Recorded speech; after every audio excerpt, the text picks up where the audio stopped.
LA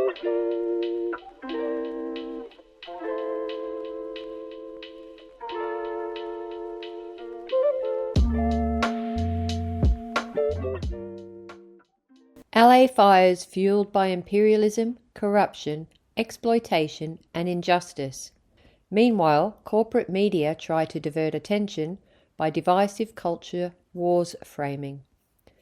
Large landlords in LA have taken full advantage of the thousands of people who no longer have a home, and of the fact that there are now significantly fewer homes, by raising rents by 124%. In reading the title of this article, our readers might wonder why communists should bother writing about the recent wildfires that have decimated parts of the US West Coast city of Los Angeles. Surely there is more than enough to analyse and discuss in the midst of so much war, genocide, injustice, exploitation, and liberation struggles. Why the interest in wildfires that have been presented to us as a side effect of climate change? What do such events have to do with imperialism, corruption, exploitation, and injustice? The answer is everything. The natural parallels are many. Cuts in public spending on preventative measures that should protect vegetation and infrastructure. The siphoning off of public taxes to the arms industry to fund US imperialist wars abroad. The privatisation of publicly owned assets and their transformation into cash cows that put corporate interests ahead of public welfare, while depriving the people of necessarily natural resources. A decaying, moribund imperialist system sickeningly exploiting the misery of people who have lost everything. A biased and privately owned media propaganda machine that works not to enlighten and explain, but to divert and confuse. How things should have unfolded. Had the needs of local people been prioritised over corporate interests, the devastation and death we have witnessed would have been greatly diminished. After local weather warnings had been given on January 1, National Weather Services issued an alert the next day to warn that the Palisades area was heading into a high-level fire threat condition. It was clear to meteorologists and administrators that the combination of dry heat and heavy winds was putting the area at extreme risk. Fires in this part of southwestern USA are expected seasonally. They are not a new phenomenon and have been part of the geography since before records began. Some factors led to this year's being worse than usual, however. In 2022-3, California experienced a very wet period, which generated prolific vegetation growth. As a result of the drought that followed, this abundance of vegetation dried out, essentially generating a huge mass of kindling ready to fuel the inevitable fires. All factors were well known and documented. Fire season in Southern California is generally expected to stretch from May to October, but as California Governor Gavin Newsom pointed out, quote, blazes are a perennial issue, end quote. Surely then, being aware means being able to prepare and act accordingly. Knowing that the region is fire-prone, knowing that the prevailing weather had created prime conditions for significantly bigger wildfires than usual, the logical, sensible thing to have done would have been to allocate resources in order to minimise the risks. None of these measures are mysterious in such regions. They are very well known. For instance, the preemptive removal of deadwood and dry scrub, the cutting back of vegetation from its proximity to power lines, well-resourced and properly funded proactive fire services, a well-rehearsed disaster plan that local residents are familiar and engaged with, well-maintained functioning sources of water with which to fight fires that break out, the support of regional media to educate, alert, coordinate and unify local people. Did any of this happen? None of it did. Why not? Because these are measures that require investment in public services, which in the present period of imperialist decay are being systematically cut to ribbons. Not only was there a complete failure to forward plan, invest or prepare, but state services also failed to respond to the warnings of the impending disaster, which came several days ahead of the first outbreaks. Fire and rescue services could have been on standby to dampen down fires as soon as they began. Fire breaks could have been established. Additional resources could have been called in from Canada and Mexico. The water department could have informed the fire department of its failure to refill the reservoir in the Palisades following a repair that had necessitated its drainage a year earlier, and a plan put in place for access to alternative water sources. Instead, what unfolded was an avalanche of failures that offer a perfect encapsulation of decaying US imperialism, accompanied by a massive propaganda campaign aimed at shifting blame from profit-driven systems and its rulers. The reality of privatization. Such tragedies aren't confined to Los Angeles, to California, or to the United States of America. Cuts in public spending are endemic across the imperial world. All over the Western world, public finances are being squeezed as the welfare states set up after World War II are dismantled, and as crisis-hit corporations are demanding ever more avenues of profit-taking.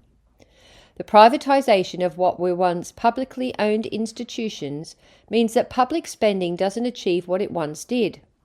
In addition to providing the service they are paid for, privatized institutions must also make a profit, which is, of course, their primary, only, objective. And so while charges mount, corners are cut, wages decimated, and services squeezed. We know from our own experience in Britain what this looks like in everyday life. No police to report your stolen car to. No bed in the hospital for your sick child. No room at the care home for your aging parent. Rising utility cost. Cancelled trains. Potholed roads. And unendurable waits for ambulance and fire services when crisis hits. In the case of California, it turns out that the Los Angeles Fire Department's budget was cut by tens of millions in recent years. Fire Department Chief Kristen Crowley says that after 3 years of budgetary shortfalls, she was left understaffed, under-resourced and underfunded, with 68 fewer firefighters despite a 55% increase in demand for their services. Quite simply, city funding had not kept up with the city's needs. LAFD chief says budget cuts hindered response to Californian fires by Heather Miller, Fox 11 Los Angeles, 10th of January 2025. The inability to source water from fire hydrants in Pacific Palisades, which sits on the coast at the far end of the municipal water system, complicated efforts to combat the blaze when fire struck the houses there. According to Janice Quinones of the Los Angeles Department of Water and Power, quote, "The consumption of water was faster than we can provide water in the main line. At 3 a.m., all water went dry in the Palisades." End quote. The siphoning of taxes to fund imperialist wars and subsidize corporate profits left people and homes exposed. The fact that insurance company State Farm cancelled the policies of thousands of homeowners in the Palisades neighborhood just months before their houses burned down illustrates that the fire risk was well known to be both obvious and imminent, and also that the insurers were under no illusion that the fire service would be able to cope. Thousands of Los Angeles homeowners were dropped by the insurance before the Palisades fire by Amy Pitchey, CBS News, 20 January 2025. The total cost of the devastation which resulted from the fires exceeded $150 billion, comparable to the amount that the US Congress pumped into Ukraine. More than 10,000 structures were destroyed and more than 200,000 people were evacuated. At least 28 people died, along with untold wildlife and the destruction of tens of thousands of acres of vegetation. No wonder the ruling class is anxious that blame should not be laid at the feet of corrupt politicians and the corporate profiteers they serve. Drum roll, the propaganda machine. Blame, shame, and reframe. There was a noticeable culture wars framing to news coverage of these events. Conservative media had clearly been tasked with promoting the idea that lesbians were to blame for not knowing how to put fires out. The reference was to LA Fire Department Chief Kristen Crowley, who faced a growing backlash on social media amid claims that she had been hired to satisfy a diversity, equity and inclusion (DEI) agenda and had no qualification for the position.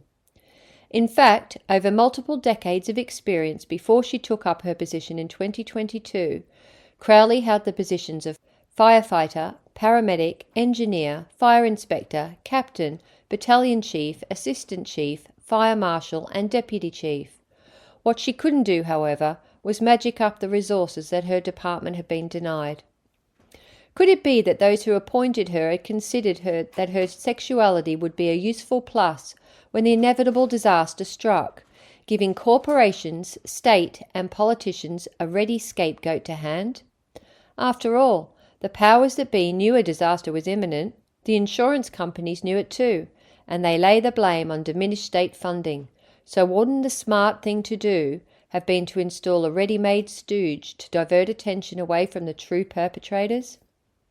We can see from our own experience here in Britain that when formerly respected and well-paid professions decline in status and pay, this is often when women and immigrants begin to be systematically hired and promoted in careers from which they had been previously excluded, i.e., just when employers are demanding more hours and effort for less pay in worse conditions. The preponderance of female and African bishops in today's Church of England is a case in point. Litigation against the Southern Californian Edison Company, SCE, for negligence in failing to keep vegetation away from overhead wires, a major cause of fires in LA, is being touted, but it's far beyond the means of most workers to consider this form of redress.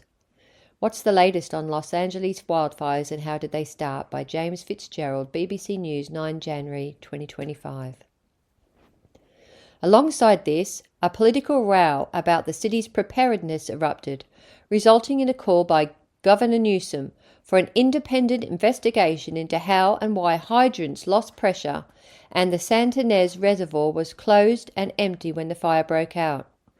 One can't help wondering why the governor needs an investigation into a department for which he is responsible, unless it might be for the purpose of burying the debate in red tape and bureaucracy while people's anger levels are high, pushing the date when official responses must be given to important questions far into the future, and generating a fat profit for whichever consultancy is tasked with conducting a suitably lengthy and involved investigation. Finally, of course, the narratives in progressive media focused much of their attention on the ubiquitous excuse of climate change, something the US ruling class denied for decades, but which has now become a favourite justification for everything from enormous corporate subsidies, accelerating deindustrialisation and deepening austerity at home, to aggressive wars and regime change operations all over the world. The National Oceanic and Atmospheric Administration, NOAA, put out a statement declaring, quote, "Climate change, including increased heat, extended drought and a thirsty atmosphere, has been a key driver in increasing the risk and extent of wildfires in the United States." End quote. Whilst this may be true, it begs two questions.